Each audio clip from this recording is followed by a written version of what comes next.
सोमनाथ ज्योतिर्लिंग का रहस्य, क्या सच में शिवलिंग हवा में तैरता? नमस्कार दोस्तों, अरब सागर की गर्जन करती लहरों के बीच गुजरात के प्रभास क्षेत्र में एक ऐसा मंदिर खड़ा है जिसने समय को चुनौती दी है। एक ऐसा मंदिर जिसे विदेशी आक्रमणकारियों ने बार बार मिटाने की कोशिश की। एक ऐसा मंदिर जिसे लूटा गया, तोड़ा गया, जलाया गया, लेकिन हर बार वह पहले से अधिक भव्य होकर वापस खड़ा हो गया। यह है भारत के प्रथम ज्योतिर्लिंग सोमनाथ टेम्पल की कहानी। लेकिन दोस्तों, सोमनाथ केवल एक मंदिर नहीं है, यह रहस्यों का खजाना है। और उन रहस्यों में सबसे बड़ा रहस्य है, क्या सचमुच सोमनाथ मंदिर का शिवलिंग हवा में तैरता था? क्या हजारों साल पहले ऐसी कोई तकनीक थी जो आधुनिक विज्ञान को भी चुनौती दे सकती थी? या फिर यह केवल एक किंवदंती है जो सदियों से लोगों के बीच जीवित है? आज की इस कहानी में हम इतिहास, पौराणिक कथाओं और रहस्यमयी दावों की उस दुनिया में प्रवेश करेंगे जहां सच और रहस्य एक दूसरे में घुल जाते। जब चंद्रमा ने खो दी अपनी चमक, हजारों वर्ष पहले स्वर्गलोक में प्रजापति दक्ष का बड़ा सम्मान था। उनकी 27 पुत्रियां थीं। सभी का विवाह चंद्रदेव से हुआ था। लेकिन विवाह के बाद एक समस्या खड़ी हो गई। चंद्रदेव अपनी सभी पत्नियों में केवल रोहिणी से प्रेम करते थे। बाकी पत्नियां उपेक्षित महसूस करने लगी। आखिरकार वे अपने पिता दक्ष के पास पहुंची। दक्ष ने चंद्रदेव को समझाया, तुम्हारा कर्तव्य है कि सभी के साथ समान व्यवहार करो, लेकिन प्रेम अंधा होता है। चंद्रदेव नहीं माने।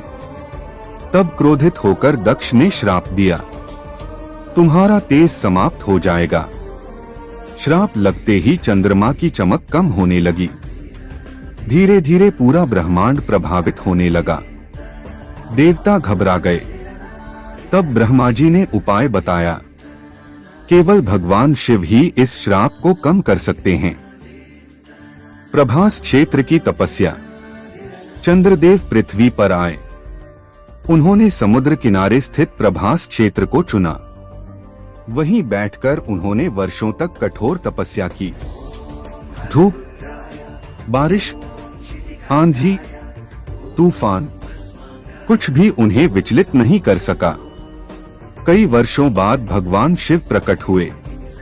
शिव ने कहा, वत्स, मैं प्रसन्न हूँ। चंद्रदेव ने कहा, प्रभु, मुझे श्राप से मुक्त कर दीजिए। महादेव मुस्कुराए, श्राप पूरी तरह समाप्त नहीं होगा, लेकिन तुम एक पक्ष में घटोगे और दूसरे पक्ष में बढ़ोगे। तभी से अमावस्या और पूर्णिमा का चक्र शुरू हुआ और भगवान शिव यहाँ सोमनाथ कहलाए। सोम अर्थात चंद्रमा, नाथ अर्थात स्वामी। मान्यता है कि चंद्रदेव ने सबसे पहले यहाँ सोने का मंदिर बनवाया। फिर रावण ने चांदी का मंदिर बनवाया। बाद में भगवान श्री कृष्ण ने चंदन की लकड़ी का मंदिर बनवाया। समय के साथ राजाओं ने इसे पत्थरों से भव्य रूप दिया। मंदिर की प्रसिद्धि बढ़ती गई। दूर दूर से श्रद्धालु आने लगे। सोना, चांदी, हीरे, मोती, दान का अंबार लगने लगा। धीरे धीरे सोमनाथ संसार के सबसे समृद्ध मंदिरों में गिना जाने लगा। लेकिन यही संपत्ति आगे चलकर उसके लिए संकट बनने वाली थी। समय बीतता गया। सोमनाथ की ख्याति समुद्र पार देशों तक पहुंच गई। व्यापारी, यात्री, साधु, इतिहासकार सब इसके बारे में बातें करने लगे। लेकिन सबसे ज्यादा चर्चा एक रहस्य की थी। लोग कहते थे, सोमनाथ का शिवलिंग जमीन पर नहीं रखा है, वह हवा में तैरता है। कोई उसे सहारा नहीं देता, कोई रस्सी नहीं, कोई स्तंभ नहीं, फिर भी वह बीच हवा में स्थिर रहता है। जो भी उसे देखता आश्चर्य में पड़ जाता। कुछ कथाओं में दावा किया गया कि मंदिर की छत और दीवारों में विशाल चुंबकीय पत्थर लगाए गए थे। इन पत्थरों की शक्ति एक दूसरे को संतुलित करती थी। शिवलिंग के भीतर भी विशेष धातु मौजूद थी और इसी कारण वह हवा में संतुलित रहता था। यदि यह सच था तो यह उस युग की एक अविश्वसनीय इंजीनियरिंग उपलब्धि होती, लेकिन आज तक इसका कोई ठोस पुरातात्विक प्रमाण नहीं मिला। फिर भी यह कथा सदियों से लोगों की कल्पना को आकर्षित करती रही है। 11वीं शताब्दी। अफगानिस्तान के गजनी राज्य में एक व्यक्ति बैठा था। उसका नाम था महमूद ऑफ गजनी। वह भारत की संपत्ति के बारे में सुन चुका था, लेकिन एक नाम बार बार उसके सामने आ रहा था, सोमनाथ।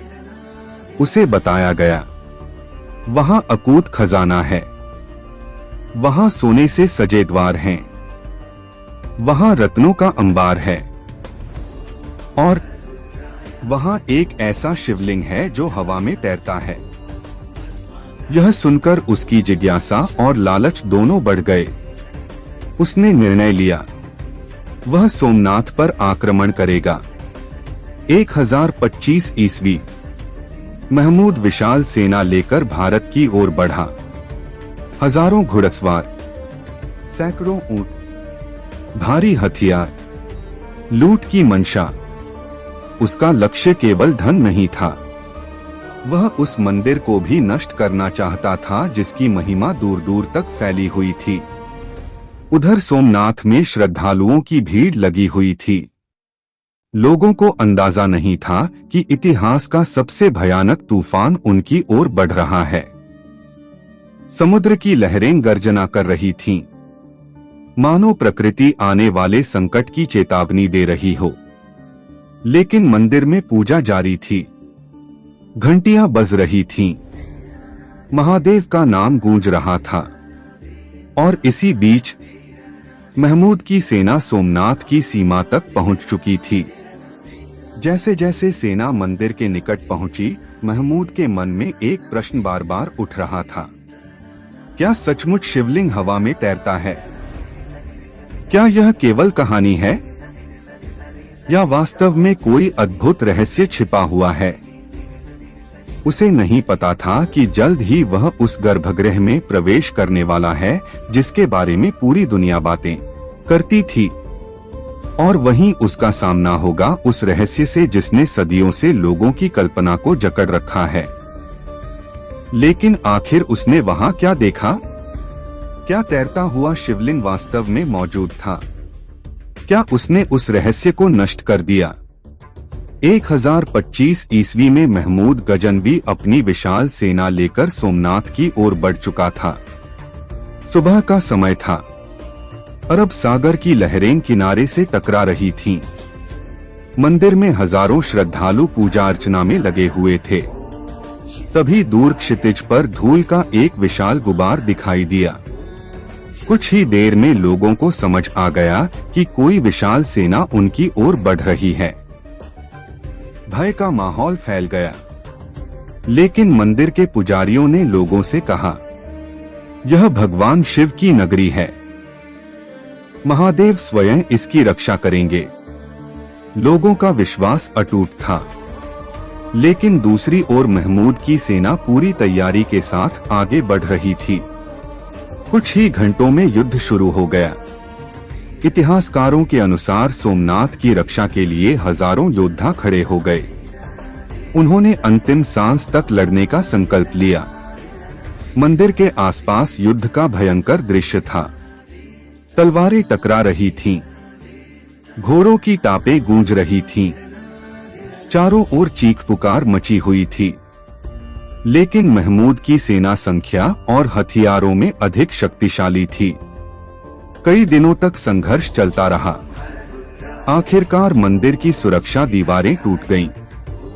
महमूद और उसके सैनिक मंदिर परिसर में प्रवेश कर गए। कहते हैं कि जब महमूद मंदिर के गर्भगृह तक पहुंचा तो वह कुछ क्षणों के लिए ठिठक गया। उसके सामने भगवान शिव का पवित्र ज्योतिर्लिंग था। दियों की लौ जल रही थी। घंटियों की ध्वनि वातावरण में गूंज रही थी। कुछ कथाओं में वर्णन मिलता है कि महमूद ने शिवलिंग को ध्यान से देखा। उसे आश्चर्य हुआ। कुछ लोगों ने दावा किया कि शिवलिंग किसी विशेष व्यवस्था के कारण जमीन से ऊपर दिखाई देता था। दूसरी कथाओं के अनुसार यह केवल लोगों की आस्था और किंवदंतियों का हिस्सा था। इतिहास में इसका कोई निश्चित प्रमाण नहीं मिलता। लेकिन एक बात निश्चित है, महमूद ने उस शिवलिंग को तोड़ने का आदेश दिया। सदियों से एक कथा सुनाई जाती है।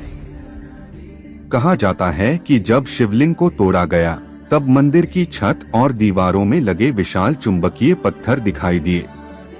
इन पत्थरों के कारण शिवलिंग हवा में संतुलित रहता था।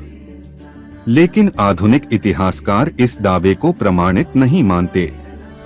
अब तक कोई ऐसा पुरातात्विक साक्ष्य नहीं मिला है जो इस कथा को पूरी तरह सत्य सिद्ध कर सके।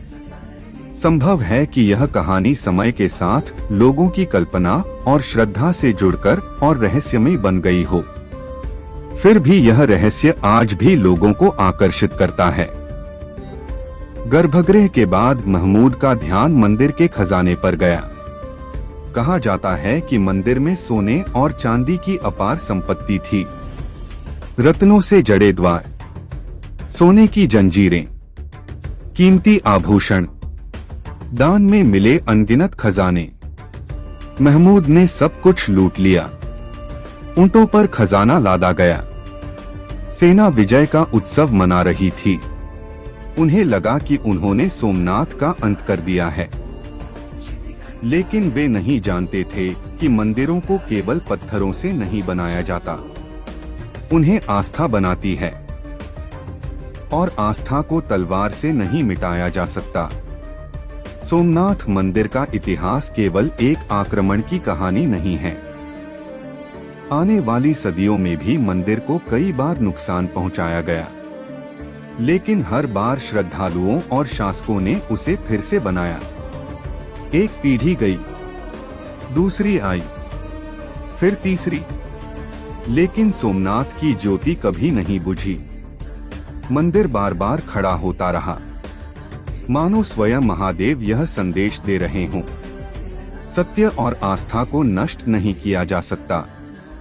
1947 में भारत स्वतंत्र हुआ। देश विभाजन के घावों से गुजर रहा था। इसी समय महान नेता सरदार वल्लभ भाई पटेल सोमनाथ पहुंचे। खंडहरों को देखकर उनका हृदय व्यथित हो उठा।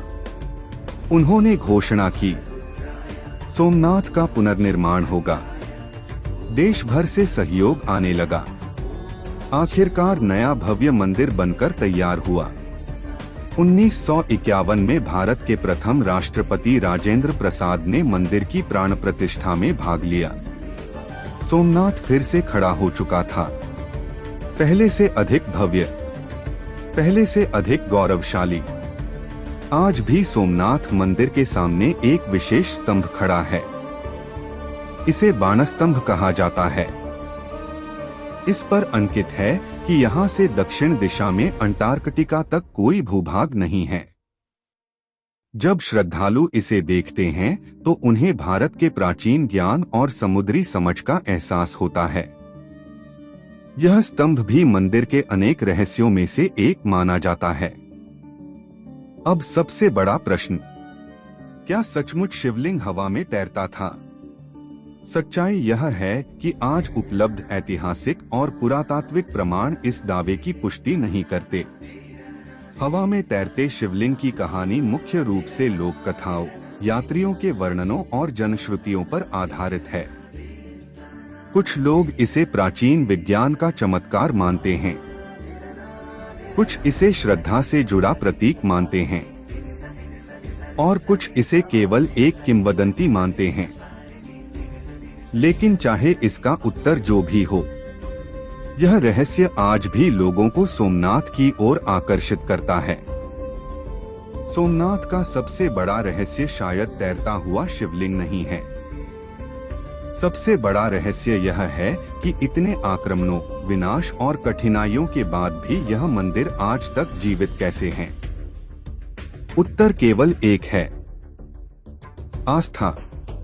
पत्थर टूट सकते हैं, दीवारें गिर सकती हैं, खजाने लूटे जा सकते हैं, लेकिन करोड़ों लोगों की श्रद्धा को कोई नहीं तोड़ सकता। और शायद यही कारण है कि अरब सागर के किनारे खड़ा सोमनाथ आज भी गर्व से कहता है, मैं केवल एक मंदिर नहीं, सनातन आस्था का प्रतीक हूँ। हर हर महादेव। आप इसे अधिक प्रभावशाली तरीके से ऐसे लिख सकते हैं। अगर आपको यह वीडियो पसंद आया हो तो वीडियो को लाइक करें, चैनल को सब्सक्राइब करें और बेल आइकन जरूर दबाएं ताकि ऐसी ही रोचक और रहस्यमयी कहानियां सबसे पहले आप तक पहुंचती रहें। अपने विचार कमेंट में अवश्य साझा करें। धन्यवाद।